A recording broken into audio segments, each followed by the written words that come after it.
With us right now, it's Jon Bassford. Jon, you are the founder and CEO of Lateral Solutions. You're found on the web at think-lateral.com. Jon, it's great to have you. Thanks for having me. Well, before we get going and talking about what Lateral Solutions is and the work that you do with your clients, tell me, what do you do for fun when you're not working? So I'm going to give you the answer when I'm one of those icebreakers. Be like, tell us something unique about yourself. Yeah. So I'm a powerlifting hockey player who loves Broadway musicals, and so those are the three things I spend a lot of time on. Working out, 5 days a week, playing hockey 1 day a week, and then my wife and I are big theater goers and love doing that as well. Yeah. Okay. So I want to talk about theater. Can I just ask you, so about on powerlifting, so obviously, I love, strength training and that sort of thing. I'm always nervous about powerlifting because one of my, as we age, one thing that I've been just so careful of is injury prevention, because it's happened to me a few times, and that has actually made me fearful of probably lifting more than I wish I would be lifting more, but I feel like because I've injured myself a couple of times in the past, I've almost got like I have to always overcome my fear now. No, you're going to be fine. Just take care of yourself. What are the things that you do to keep yourself safe and to keep yourself injury free when you're doing powerlifting, which again feels intimidating to me? Well, so I mean, at my age, I work around injuries. I've had 4 weightlifting related surgeries throughout my 30s. Yeah. And so, you got to just find ways. For me, what I do is I find exercises, find equipment that allow me to still lift heavy without the strain on your joints. There's things like I am someone, I mean, I say powerlifting, but like I do not, at this age, I don't do barbell bench anymore. I do hammer strength. I do cables. I do things that still allow me to, I'll load up, 345-pound plates on each side for, incline hammer strength. But I avoid certain exercises that are prone to cause injury. Yeah, yeah. And of course, the belt and everything else, you're always protecting. The lower back is always the one I'm like always most nervous about, because I've had that L4, L5 issue, and it's like, as long as I stay safe, never gonna have a problem. But if I try to do something stupid, I'll tell you, the first was kind of it was where you're kind of like bending straight down, kind of hinged at the hips and then lifting like that. That's what did it to me. Okay. So don't do that move anymore, Josh. Yeah. I like the time I really started getting up there in weights to where, not that I'm going to be on the national stage or anything competition wise, but could really compete, at a local level, is just when my body started breaking down. And that's, once the shoulder surgery goes, that's a hard one to come back from. I've had elbow, other things. So, it's tough, but I still enjoy it. It's part of who I am, and just get out there and, the key is stay active, lift how you can, find ways to work around the injuries and just keep going. We just saw, speaking of the last thing here, we'll get to that. We're going to get to the work that you do.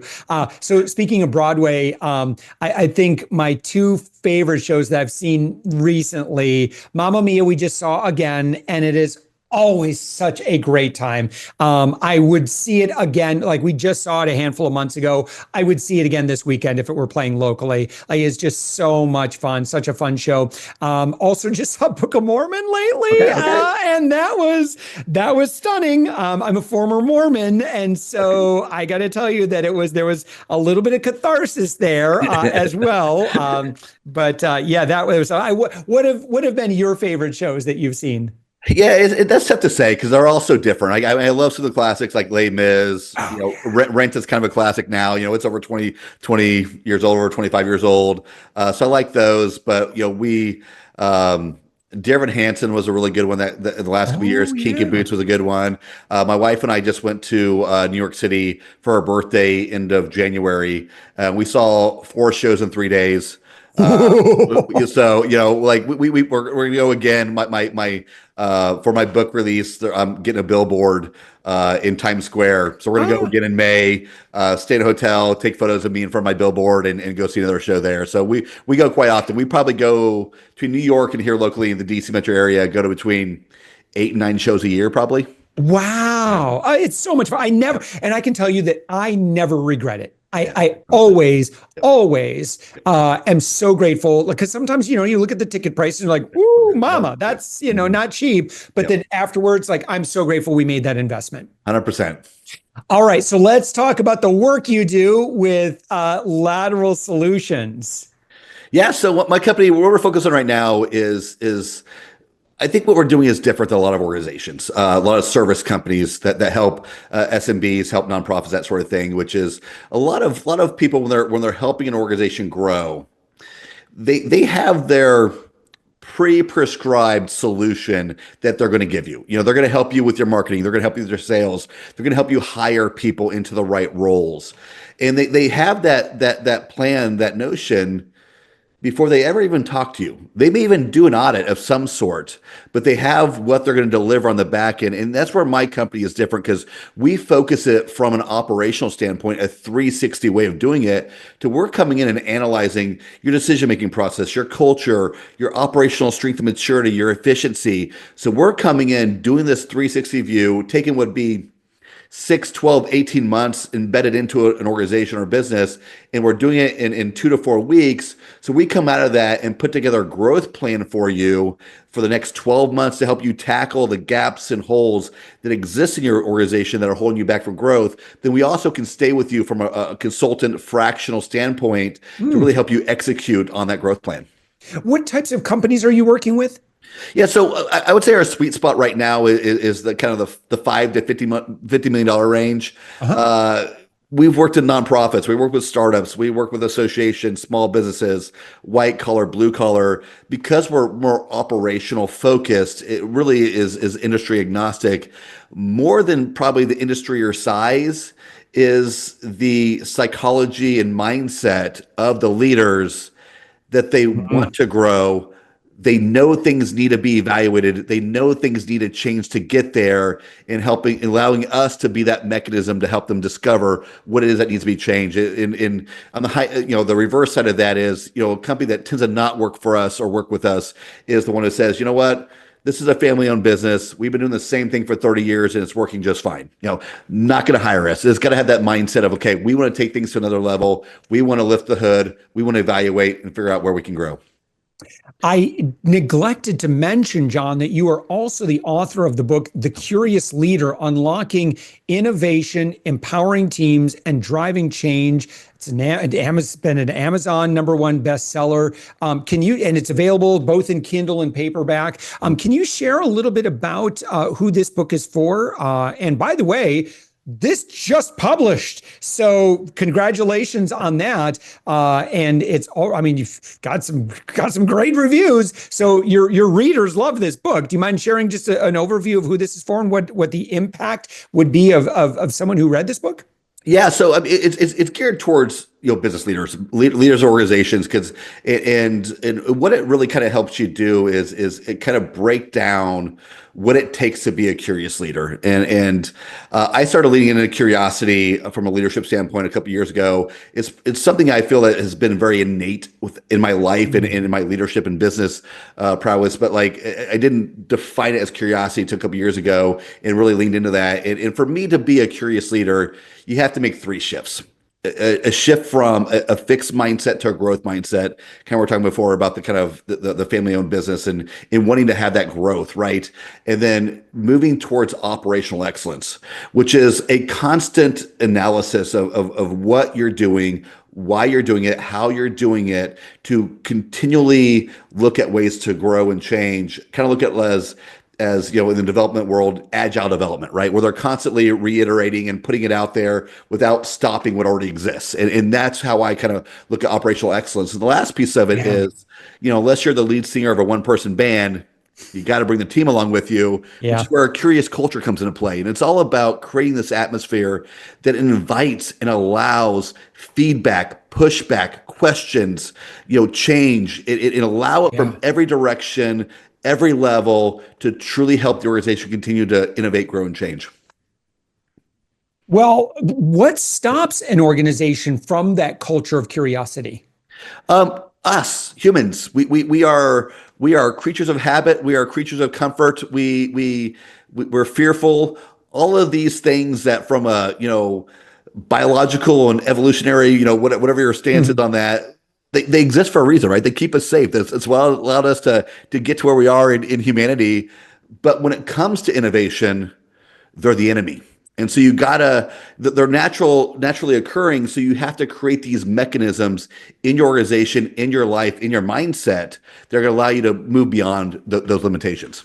Yeah. What happens if a leader says to you, well, Jon, we're trying to create a culture of curiosity and we talk about it and I invite people, but no one is willing to stand up and push back or submit ideas. And I just can't figure out what we need to do. I'm sure you've heard this before. Yeah. Yeah. And so I'll give a little bit so something I've been talking about for a while that I actually learned that Google did a study that really resonates towards this topic.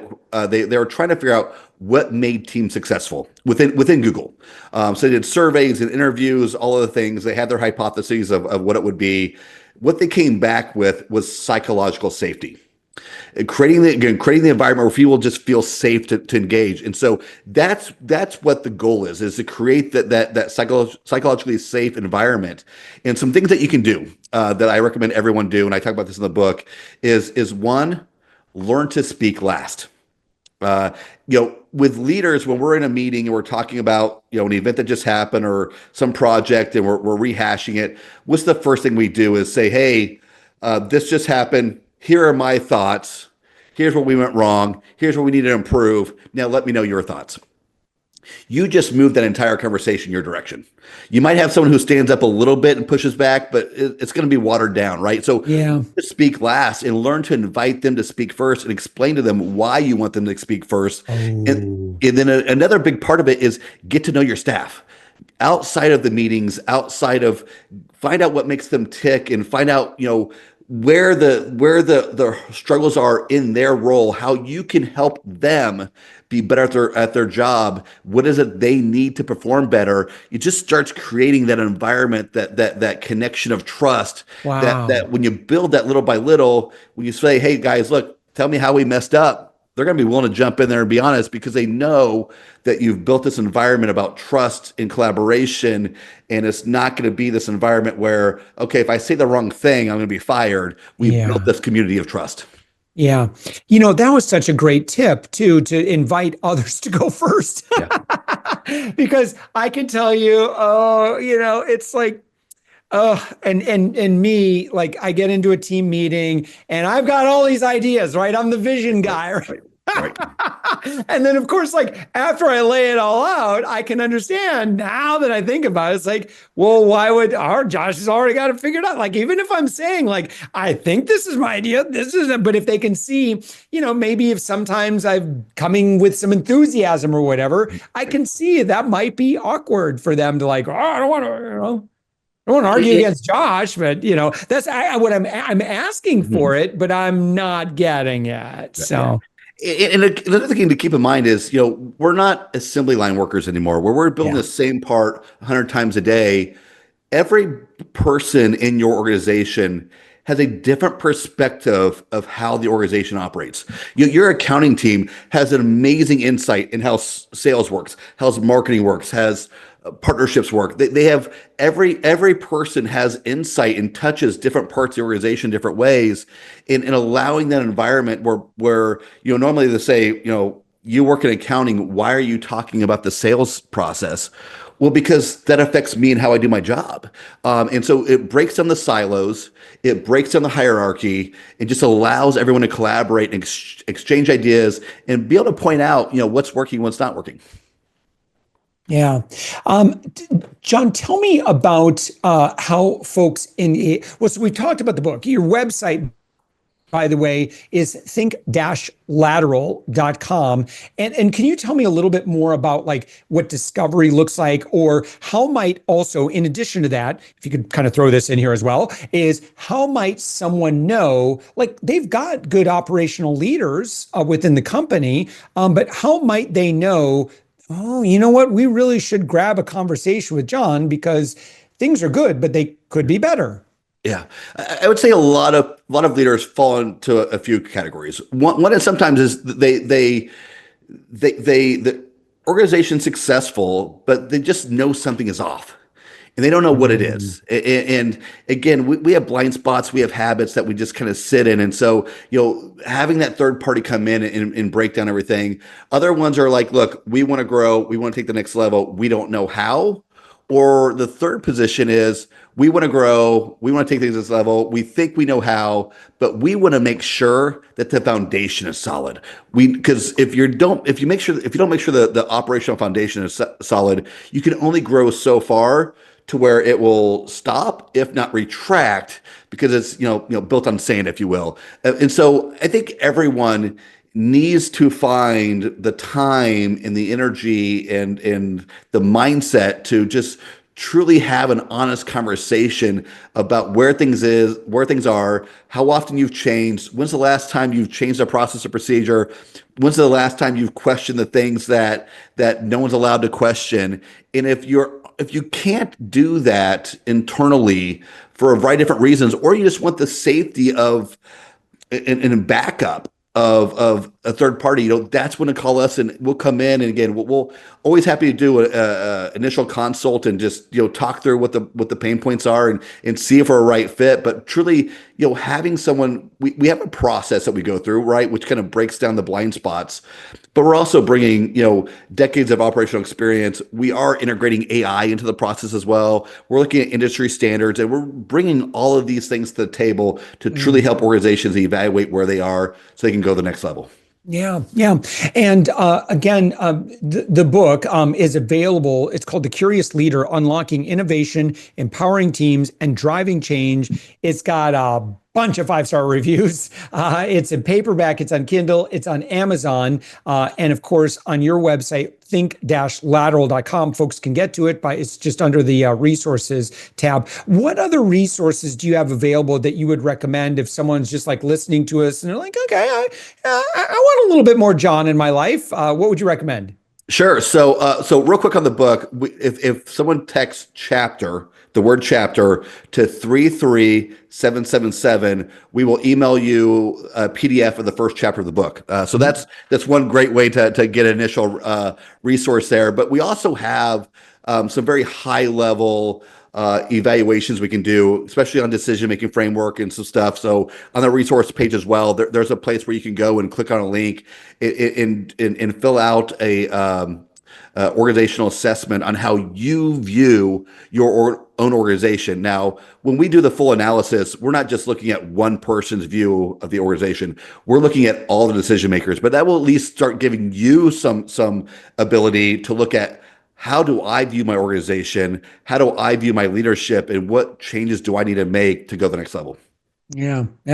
Awesome. All right. The website, think-lateral. Jon Bassford, you're the founder and CEO. Jon's been great. Again, the book as well is available on Amazon. It's called The Curious Leader: Unlocking Innovation, Empowering Teams, and Driving Change. Jon Bassford, thank you so much for joining us. Thank you for having me. It was a great conversation.